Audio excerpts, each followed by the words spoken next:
Hi everyone, it's Miss Allison and I'm a teacher at home. Today we're going to be learning all about trees and doing a literacy activity. What I did was I went around my neighborhood and I found some sticks. I found some tall sticks, some medium sticks, and even some very tiny sticks. You can look around your neighborhood and find sticks that are any size you'd like.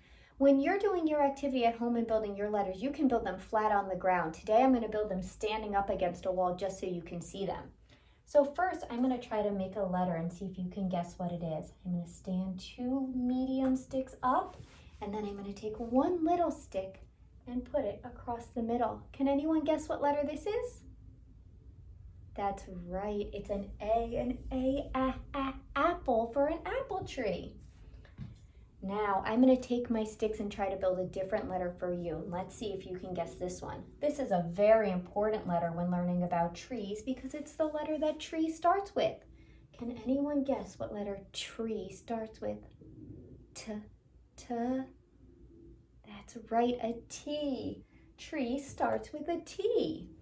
You can use your big sticks to build big letters, your little sticks to build little letters. But one thing that's really special is when you're out hunting for your sticks, if you can find a stick that already looks like a letter.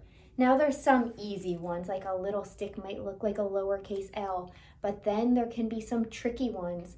A large stick you might find like this special letter. Can anyone guess what this is? Yeah, Y, that's right, Y like yellow. So this week while you're at home with your mom and dad, take some time to walk outside or walk around your neighborhood and see if you can find some sticks and build letters. After you build the letters, you can even try to write them with some chalk outside or with a pencil inside on a piece of paper. See how many letters you can make together with your family. Continue learning at home. Bye.